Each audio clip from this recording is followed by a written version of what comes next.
All right, guys, so today I want to talk about something that sounds a little bit gimmicky, but really I think it's really practical because of the cost. And you kind of know by looking at the title already, it's the top 6 things that I would bring with me on a camping trip that cost less than 30 bucks. All right, so there's quite a few things, and I've cheated a little bit, and I'll explain when I go through, but I just want to make this a fairly quick video. First thing, I had a bit of a problem deciding between these two things. All right, so I'll tell you real quick. This one is just a sort of an LED headlamp. Right, it's got a bunch of different modes and all that kind of stuff. Right, I wouldn't go on any trip without it now. It's too versatile, and it lasts too long for me to not bring it with me. And it's in fact, half the time I use it, I just grab it like this and just sort of, you know, with my hand because it's so convenient. And this strip light here just casts a huge light. Doesn't go very far, but it's pretty wide, and it's really helpful for just use inside the tent or just right around the campsite, which is all I need it for a short time. This is a solar powered lighting cube, which also is used for the same kind of thing inside your tent. You can't really see the light right now, but trust me, at nighttime it's very adequate. So there's different lighting levels. It flashes and all that kind of stuff, right? But it's got a solar panel right on top, and it doesn't take long to charge fully.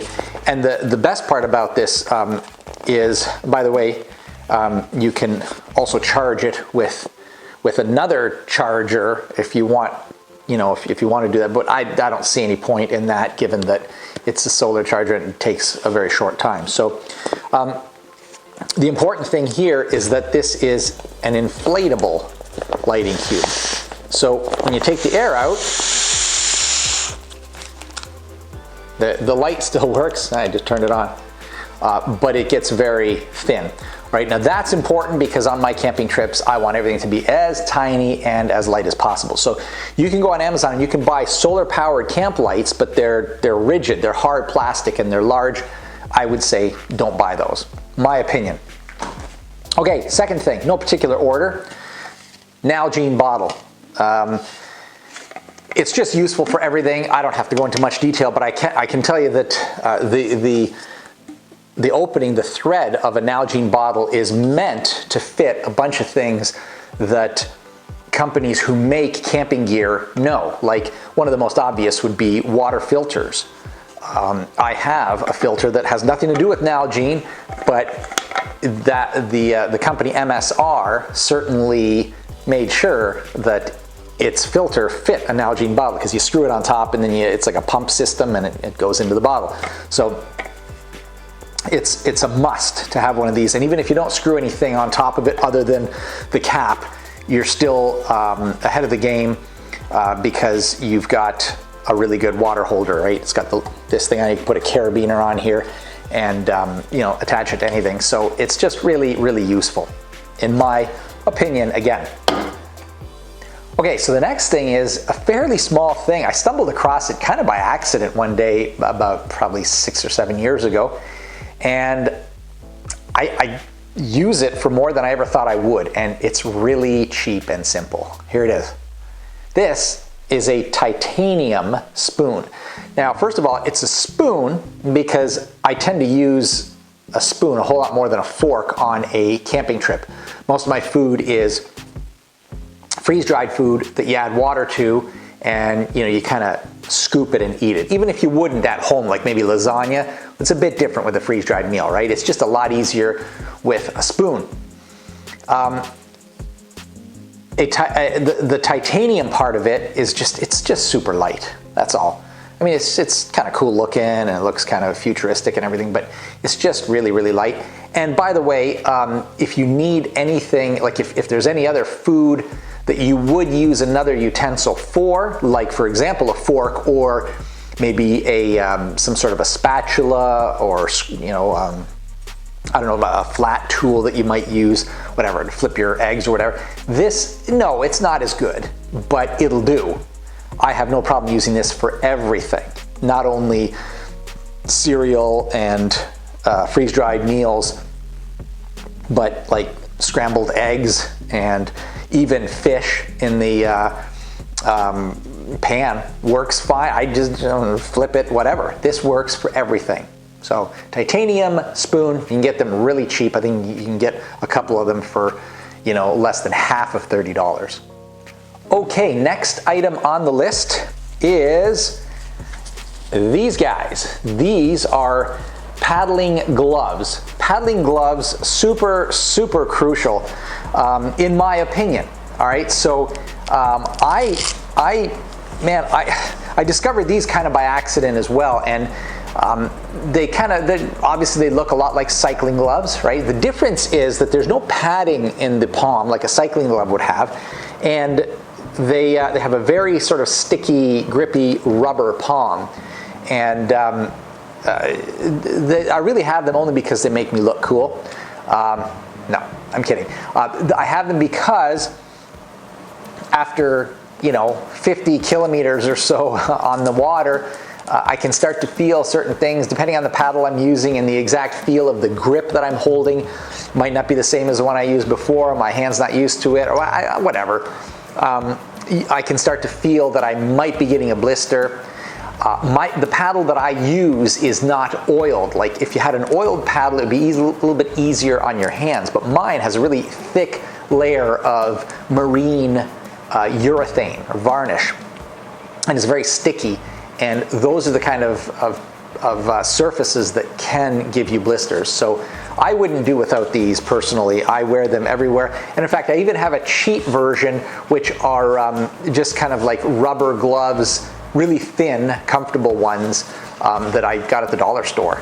So you can use almost anything, but it's got to be comfortable so that you'll actually wear them, and you may as well just get paddling gloves. They're really meant for it. I wouldn't bother using cycling gloves because they're leather, they don't dry very easily, and they've got padding. You don't really need padding, right? Okay, we're getting along. We got two more items, and this one is a little bit of a cheat. I'm not sure what to make of this exactly in terms of cost, but hear me out. It's this. Now this is a homemade version of ready-to-eat meal. It's a freeze-dried meal. This one happens to be chicken and rice. So just got a little tag up here that says chicken and rice. Whoa. Anyway, I do have my own freeze dryer. That's an advantage that I have. The cost of this is, I think, probably not even $2. It's probably, gosh, depending on what it is and how much is in here, it could be even less than $1. This thing, full price, if you go to a outdoor store and buy a freeze-dried meal with a really nice packaging and nice graphic on there and all kinds of instructions and all that kind of stuff, you're looking at 20 bucks-ish. Actually about 25 in Canada, so maybe 15 US, something like that. That's ridiculous. I have a whole bunch of these, and so I would not suggest buying a $15 or $20 meal because it's less than 30, and I've got an example here. No, that's not really what I mean, because that's really not a good deal. I would say if you can afford, like save up for one, get a small, relatively inexpensive freeze dryer, make your own meals, and they'll be way, way, way cheaper than 30 bucks. You can probably make 30 of them for 30 bucks, if not more. So anyway, I don't know, take that information, do with it as you will. All right, we're down to our last item. This one's really simple, but I really like my approach to this. Not everyone thinks the way I do. This is kind of my opinion. Here it is. It's one of these telescoping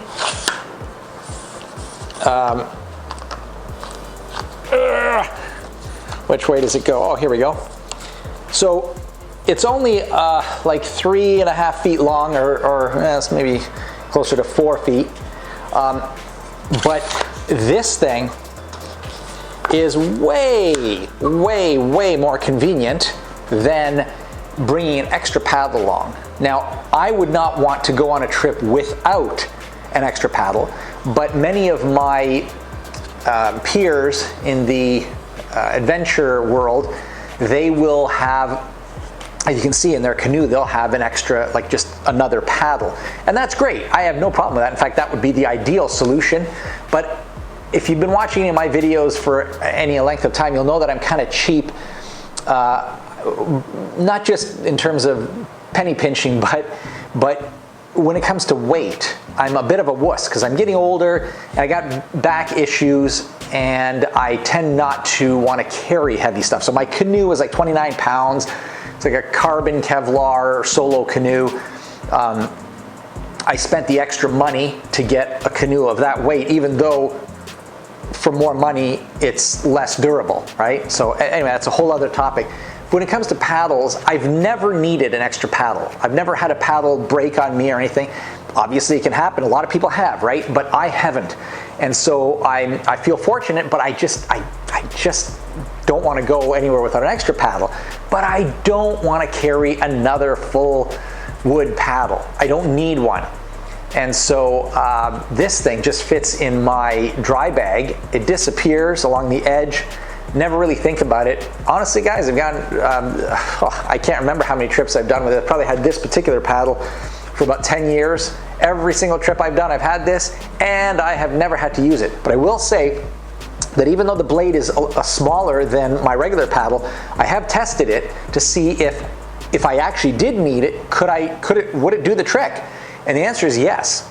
Now, I haven't tested it for you know, a week of solid paddling or anything like that, but you know, for a minute or two, just you know, pushing water, seeing how fast it can push the canoe, it does the trick. All right. So I could talk about these things forever. As you can tell, I like to blab a lot. I will stop now.